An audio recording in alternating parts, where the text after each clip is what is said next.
Assalamualaikum warahmatullahi wabarakatuh. Nama saya Renara Prayoga.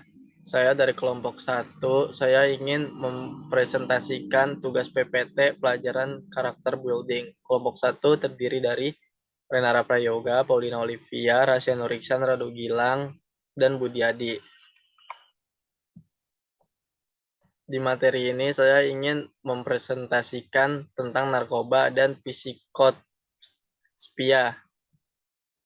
Latar belakang narkoba sudah tidak asing di telinga masyarakat dunia pada umumnya, bahkan khususnya masyarakat Indonesia. Narkoba namanya sangat dikenal baik di kalangan masyarakat karena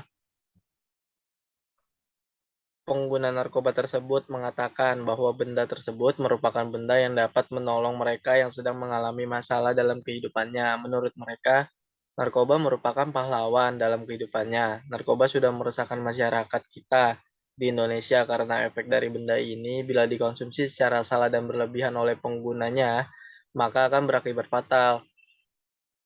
Bisa juga mengakibatkan kematian bagi para penggunanya.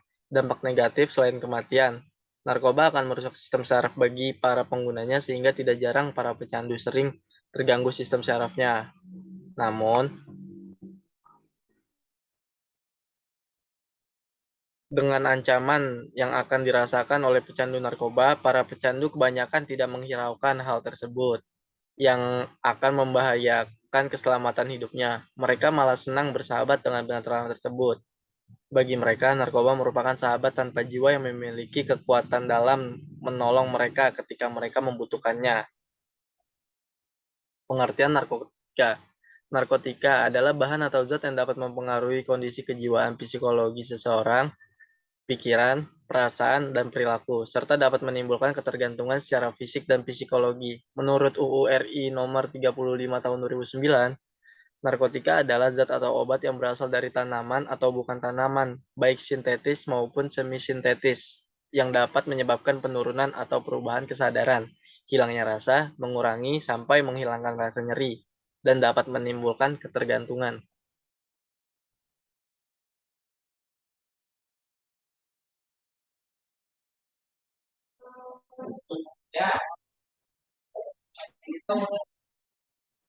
Jenis-jenis narkotika. A. Golongan satu, narkotika yang hanya dapat digunakan untuk tujuan pengembangan ilmu pengetahuan dan tidak digunakan dalam terapi, serta mempunyai potensi sangat tinggi mengakibatkan ketergantungan. Contohnya adalah heroin. Heroin ini merupakan turunan morfin yang sudah mengalami proses kimiawi.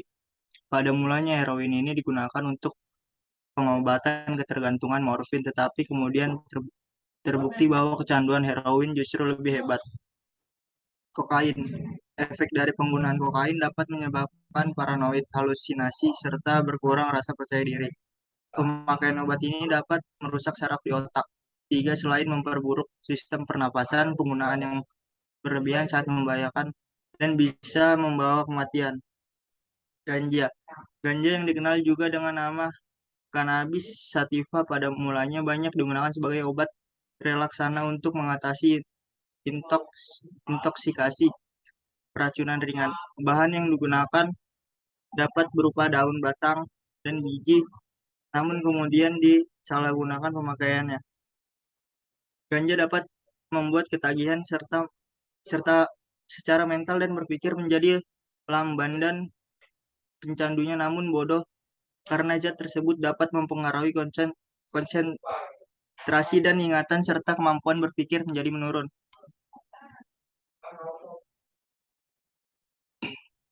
A. Golongan 2, narkotika yang berkhasiat pengobatan digunakan sebagai pilihan terakhir dan dapat digunakan dalam terapi dan atau untuk tujuan pengembangan ilmu pengetahuan serta mempunyai potensi tinggi mengakibatkan ketergantungan. Contohnya adalah morfin. Morfin merupakan turunan opium yang dibuat dari hasil pencampuran getah kopi dengan bahan kimia lain sifatnya jadi simesintes sim, simisintetik. Morfin merupakan zat aktif dari opium. Di dalam dunia kedokteran, zat ini digunakan untuk mengurangi rasa sakit pada waktu dilakukannya pembedahan atau operasi. Ketika ketika pecah perang saudara di Amerika Serikat pada tahun 1856, zat ini digunakan untuk serdadu yang luka yang mengurangi rasa sakit. akan tetapi efeknya yang negatif, maka penggunanya diganti dengan obat-obatan sinetik lainnya. C. Golongan 3 narkotika yang berkhasiat pengobatan dan banyak digunakan dalam terapi dan atau tujuan pengembangan ilmu pengetahuan serta mempunyai potensi ringan mengakibatkan ketergantungan. Contohnya adalah kodein. Kodein adalah sejenis obat yang digunakan untuk mengobati nyeri sedang hingga berat. Efek sampingnya dapat mengecam jiwa seperti halnya senyawa opiat lainnya adalah depresi saluran pernapasan.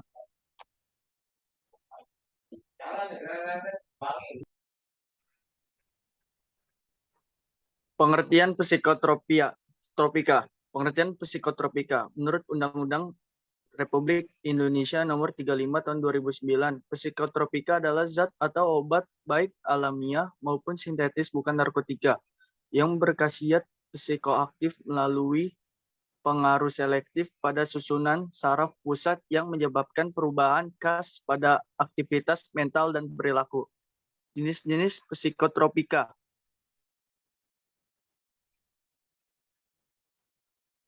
Golongan 1. Psikotropika yang hanya dapat digunakan untuk tujuan ilmu pengetahuan dan tidak digunakan dalam terapi, serta mempunyai potensi kuat mengakibatkan sindrom ketergantungan. Contohnya adalah ekstasi. Dari sekian banyak jenis narkoba yang beredar, maka ekstasi mungil inilah yang paling banyak diproduksi di dalam negeri.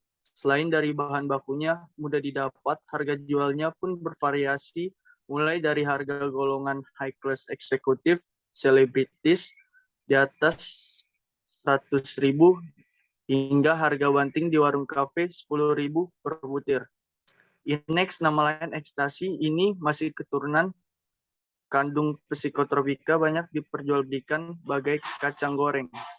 Ekstasi beredar dalam bentuk tablet dan kapsul dengan ukuran sebesar kancing kerah baju yang berdiri dari berbagai macam jenis, diantaranya Adam, Eva, Flash, Dollar, Bon Jovi, Extension, Playboy, Apple, Angel, White Dove, dan lain-lain.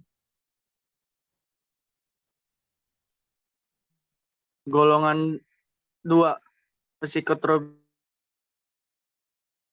dalam terapi dan atau tujuan ilmu pengetahuan serta mempunyai potensi kuat mengakibatkan sindrom ketergantungan. Contohnya adalah amfetamin, memiliki nama jalan non-sheet crystal which bentuknya ada yang berbentuk bubuk warna putih dan keabuan dan juga tablet. Cara penggunaan dengan cara dihirup, sedangkan yang berbentuk tablet diminum dengan air. B. Golongan 3. Psikotropika yang berkhasiat pengobatan dan dapat digunakan dalam terapi dan atau tujuan ilmu pengetahuan serta mempunyai potensi sedang mengakibatkan sindrom ketergantungan. Contohnya adalah phenobarbital. Penobarbatial merupakan antikonvulsan turunan barbiturat yang efektif dalam mengatasi epilepsi. Penobarbatial menekan korteks sensor, menurunkan aktivitas motorik, menyebabkan kantuk, efek sedasi, dan hipnotik.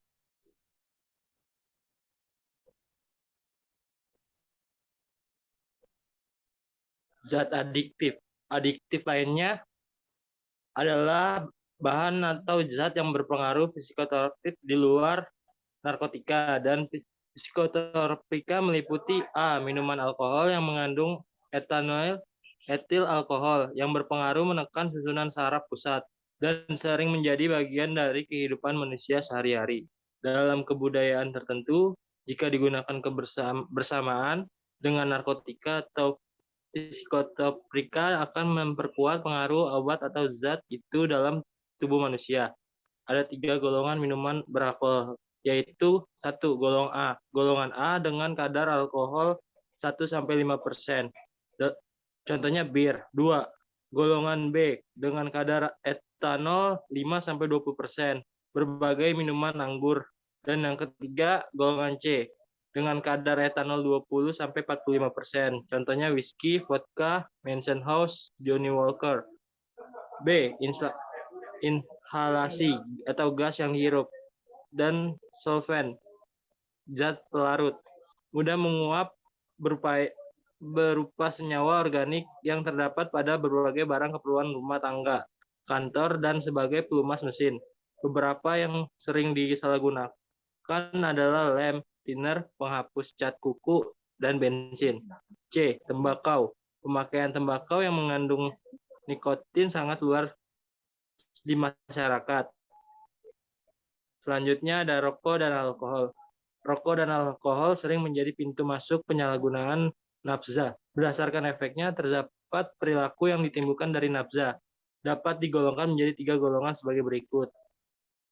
Yang pertama, golongan depression atau downer. Jenis nafza yang berfungsi mengurangi aktivitas fungsional tubuh. Jenis ini membuat pemakainya menjadi tenang dan bahkan membuat tertidur dan tidak sadarkan diri. Contohnya opioida, morfin, heroin, kodein. Sedatif itu penenang, hipotik obat tidur, dan tranquilizer anti cemas. 2. Golongan stimulan atau upper. Jenis nafza yang merangsang fungsi tubuh dan meningkatkan kegairahan kerja. Jenis ini membuat pemakaian menjadi aktif, segar, dan bersemangat. Contohnya itu ada amfetamin, sabu, ekstasi, atau kokain. Lalu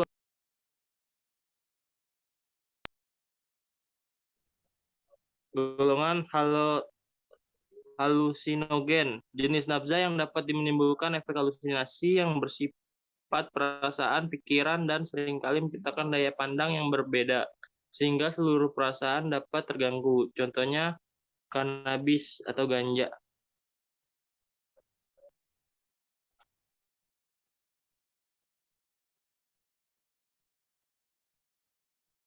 Faktor penyebab. 3. Faktor penyebab penyalahgunaan narkotika dan psikotropika. Faktor penyebab penyalahgunaan narkoba adalah dibagi menjadi 2 faktor, yaitu yang pertama ada faktor internal. Faktor internal yaitu faktor yang berasal dari dalam diri individu seperti kepribadian, kecemasan, dan depresi, serta kurangnya religiusitas. Kebanyakan penyalahgunaan narkotika dimulai atau terdapat pada masa remaja. Sebab remaja yang sedang mengalami perubahan biologik, psikologik, maupun sosial yang pesat merupakan individu yang rentan untuk menyalahgunakan obat-obatan terlarang ini. Anak atau remaja dengan ciri-ciri tertentu mempunyai risiko lebih besar untuk menjadi penyalahgunaan narkoba. 2. Faktor eksternal. Faktor eksternal yaitu faktor yang berasal dari luar individu atau lingkungan seperti keberadaan zat, kondisi keluarga, lemahnya hukum, serta pengaruh lingkungan. Faktor-faktor tersebut di atas memang tidak selalu membuat seseorang kelak menjadi penyalahgunaan obat terlarang. Akan tetapi, makin banyak faktor-faktor di atas, semakin besar kemungkinan seseorang menjadi penyalahgunaan narkoba. Hal ini harus dipelajari kasus demi kasus. Faktor individu, faktor lingkungan keluarga, dan teman sebaya atau pergaulan tidak selalu besar perannya dalam menyebabkan seseorang menyalahgunakan narkoba. Karena faktor pergaulan, bisa saja seorang anak yang berasal dari keluarga yang harmonis dan cukup kondusif menjadi penyalahgunaan narkoba.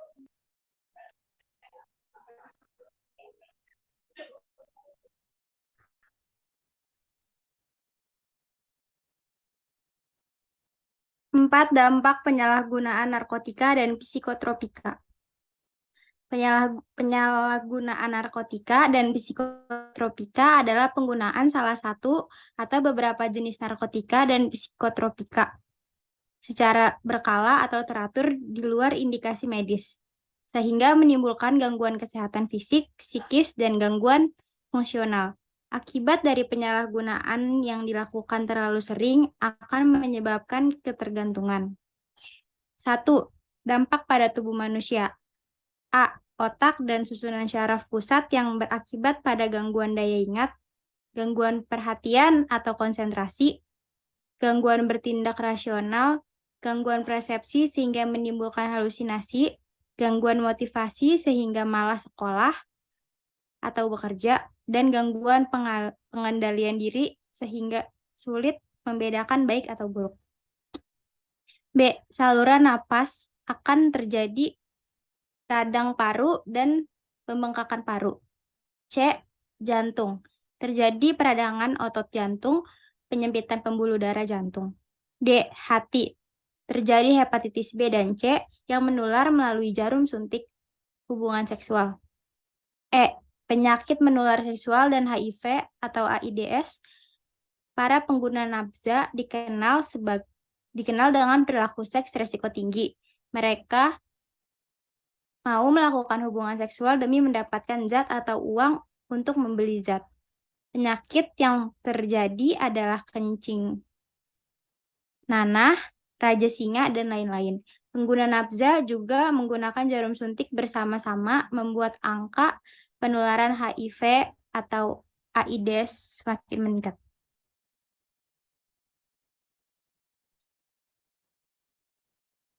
Kesimpulan, narkotika adalah bahan atau zat yang dapat memengaruhi kondisi kejiwaan, psikologi seseorang, atau pikiran, perasaan, dan perilaku, serta dapat menimbulkan ketergantungan secara fisik dan psikologi. Sedangkan psikotropika adalah zat atau obat baik alamiah maupun sintesis, bukan narkotika, yang berkhasiat psikoaktif. Melalui pengaruh selektif pada susunan syaraf pusat yang menyebabkan perubahan khas pada aktivitas mental dan perilaku. Faktor penyebab penyalahgunaan narkoba dapat dibagi menjadi 2 faktor, yaitu faktor internal yang berasal dari dalam diri individu seperti kepribadian, kecemasan, dan depresi, serta kurangnya religiusitas, serta faktor eksternal yang berasal dari luar individu atau lingkungan, seperti keberadaan zat, kondisi keluarga, lemahnya hukum, serta pengaruh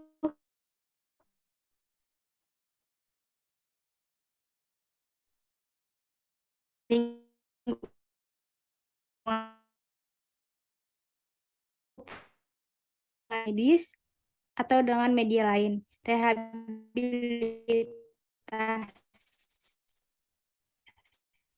Rehabilitatif agar korban tidak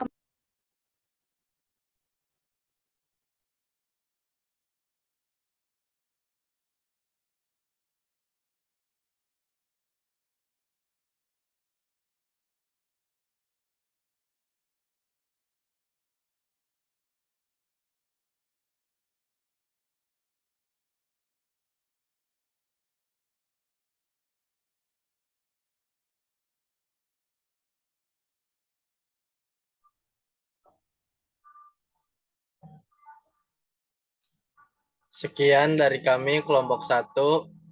Terima kasih. Mohon maaf bila ada kurang atau lebihnya. Wassalamualaikum warahmatullahi wabarakatuh.